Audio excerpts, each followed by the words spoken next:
Hey, it's Grandma. And Andrea. Snuggle up, little one. A treasure bedtime story, starting with Ready for Bed by Jane Johnson, pictures by Gabby Hansen. Mrs. Rabbit sighed when all her children were tucked safely into bed. Peace and quiet at last, she said. But Mrs. Rabbit had spoken too soon. Mommy, I can't sleep, said her youngest child, little Bunny, interrupted her first snore. Mrs. Rabbit tried a gentle lullaby. Hush-a-bye, baby, on the treetop. When the bough breaks, the cradle, little Bunny's eyes began to close. Is my bunny sleepy now? Whispered Mrs. Rabbit, so as not to wake the others. No, said little Bunny, I'm not sleepy at all. He wanted to stay up all night long with his mommy. Mrs. Rabbit tried a bubble bath. Rub-a-dub-dub, my bunny needs a scrub. She laughed. Who's my little bunny? I am, said little Bunny, smiling sweetly. Well now, darling, I think it's bedtime, Mrs. Rabbit said hopefully, drying his fur. No, said little Bunny, it's not bedtime yet. Mrs. Rabbit tried warm milk. Swirl, whirl, creamy white. She yawned, trying to cuddle, and said good night. Cuddles, yes. Good night, no, said little Bunny. He wanted to stay up with his mommy forever. Squeezy, huggy, snuggle up tight, he said happily, and I'm the best little bunny in the whole world tonight. I love my bunnies the same, sleepyhead, said Mrs. Rabbit. Then I'm never ready for bed, said little Bunny. What am I going to do with you? Said his worn-out mother. Little Bunny jumped up excitedly. Let's play bunny hop, said little Bunny. Hippity hoppity hop. Round and round the room till I flop, whispered Mrs. Rabbit. Zzz, snored little Bunny. Ah, peace and quiet at last, sighed Mrs. Rabbit. Even my youngest bunny is asleep in bed. Mrs. Rabbit flopped into bed, but through her snores she heard her second youngest bunny call out, Mommy, I can't sleep. What are you doing in my bed? By David Bedford, pictures by David Horace. Kip the kitten had nowhere to sleep on a dark, cold winter's night, so he kept through a door and curled up, warm and snug, in somebody's bed.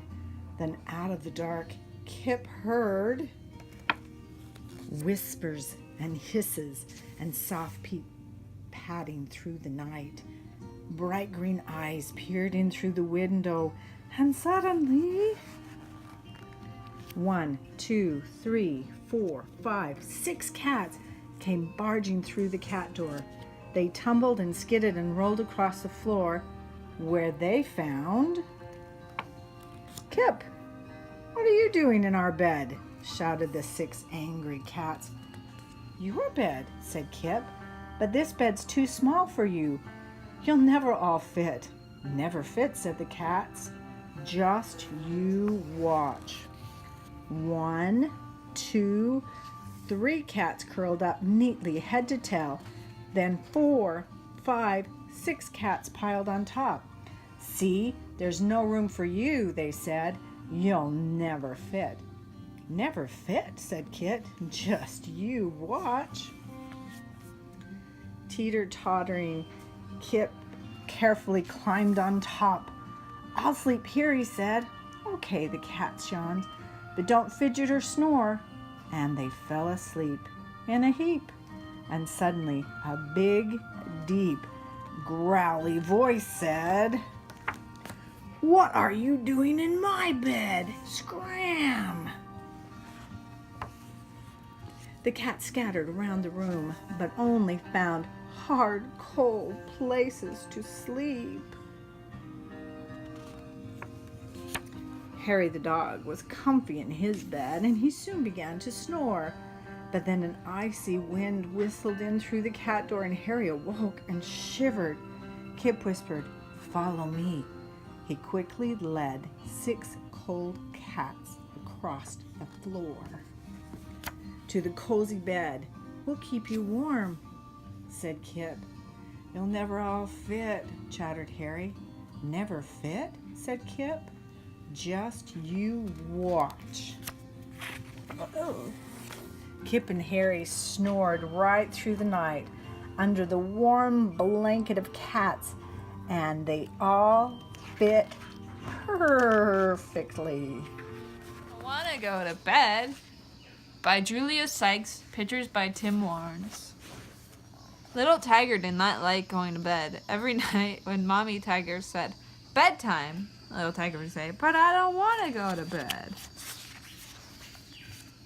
Little Tiger wouldn't let Mommy Tiger clean his face and paws, and he wouldn't listen to his bedtime story. One night, Mommy Tiger lost her temper. When Little Tiger said, "I don't want to go to bed," Mommy Tiger roared, "All right then, you can stay up all night." Little Tiger couldn't believe his good luck. He scampered off into the jungle before Mommy Tiger could change her mind. Little Tiger went to visit his best friend, Little Lion. When he arrived, Little Lion was having his ears washed. "It's bedtime," growled Daddy Lion. "Why are you still up?" "I don't want to go to bed," said Little Tiger. And he skipped off into the jungle before Daddy Lion could wash his ears too. Little Tiger decided to visit his second best friend, Little Hippo. He found him splashing in the river, having a bedtime bath. "It's bedtime," bellowed Daddy Hippo. "Why are you still up?" "I don't want to go to bed," said Little Tiger, and he scurried off into the jungle before Daddy Hippo could give him a bath too. Little Elephant was Little Tiger's third best friend. He went to visit him next. Little Elephant was not out playing. He was in bed, listening to his bedtime story. "It's bedtime," trumpeted Mommy Elephant. "Why are you still up?" "I don't want to go to bed," said Little Tiger. And he bounced off into the jungle before Mommy Elephant could put him to bed too. Little Tiger didn't know where to go next. It was the first time he had been in the jungle so late by himself. Even the sun had gone to bed. Suddenly it seemed very dark. What was that? Little Tiger looked up and saw 2 very large yellow eyes staring back at him. The eyes belonged to a bush baby. "Shouldn't you be in bed?" she asked. "I don't want to go to bed," said Little Tiger bravely. "You haven't? That's because I go to bed when the sun rises," said Bush Baby. Little Tiger couldn't imagine going to bed in the sunshine. He shivered and thought how cold and dark it was in the jungle at night. "I'm going to take you home," said Bush Baby. "Your mommy will be worried about you." "I don't want to go home. I don't want to go to bed," said Little Tiger. But he didn't want to be left alone in the dark either. So Little Tiger followed Bush Baby through the jungle. He was glad for her big bright eyes to show him the way back home. "We're nearly there," said Bush Baby, as Little Tiger's step became slower and slower. "I don't want to go to," said Little Tiger sleepily, dragging his paws. "Are you? Ah, there you are," said Mommy Tiger. "Just in time for bed." "I don't wanna," yawned Little Tiger, and he fell fast asleep. Mommy Tiger tucked him in and turned to Bush Baby, but she wasn't there. Bush Baby had disappeared into the jungle before Mommy Tiger could tuck her in too. Lily by Claire Friedman, pictures by John Bendel Brunello. Nighttime crept over the farmyard. The moon rose higher into the darkening sky. "Are you still awake, Lily?" said Mother Rabbit. "You should be fast asleep by now." "I'm trying, but I can't sleep," Lily replied. "The farmyard's far too noisy for sleeping," and she picked up her ears. "What's that quaking sound I hear?" she asked. "Hush now," said Mother Rabbit. "It's only the ducks resting in the tall reeds." "Sorry, Lily," called out a golden-eyed duck. "Are we keeping you awake? We were only singing sleepy bedtime songs to each other. Would you like me to sing you a song too?" "Yes, please," Lily said. So the duck puffed out his chest. shook out his feathers, and sang the most beautiful duck lullaby he knew. That was lovely, sighed Lily sleepily. Shh, whispered the duck, and without a sound, he waddled away, back to the moonlit pond. Woo, woo, hooted the owl in the barn roof. Hush, whispered Lily's mother. The owl flew away, high into the sky. Squeak, squeak, yawned the piglets, nestling head to tail in the pig's side. Shh, sighed Mother Rabbit. Hush. Sleepily, Lily closed her eyes. But before long, she opened them again and picked up her ears.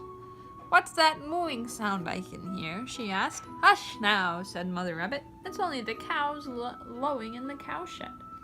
Sorry, Lily, cried out a soft-eyed cow. Are we keeping you awake? We were only telling each other bedtime stories. Would you like to hear a story too? Oh, yes, please, said Lily. So the cow told Lily her favorite sleepy bedtime tale. That was nice, said Lily with a huge yawn. Shh, whispered the cow, and she lumbered back to the old barn as quietly as she could. Meow, cried the farm cat, huddling her kittens together. Hee-haw, brayed the dreaming donkey, churning in his sleep. Shh, sighed Lily's mother. Hush now. Lily closed her eyes. But then she opened them again and picked up her ears. What's that clucking sound I can hear? She asked. Shh, said Mother Rabbit. It's only the hens hiding in the haystack. Sorry, Lily, called out a bright-eyed hen. Are we keeping you awake? We were only collecting straw to make our beds more comfortable. Shall I find some straw for you too? I'd like that, said Lily. So the hen brought back a beak full of straw and tucked it under Lily's head. That's cozy, said Lily, struggling to keep her eyes open. Shh, whispered the hen. She crept off softly to the hen house on tiptoes. Shh, hushed the ducks to the rippling reeds. Shh, hushed the cows to the leaves on the trees. Shh, hushed the hens to the whispering wind. Hush now, Lily, whispered Mother Rabbit, and she snugged up against her little one. The moon hid behind the clouds. All was quiet and still. Until, down in the shadowy stable, a little brown foal opened his eyes and picked up his ears. What's the whistling sound I can hear? He asked. Shh, go back to sleep, his mother whispered. It's only little Lily snoring.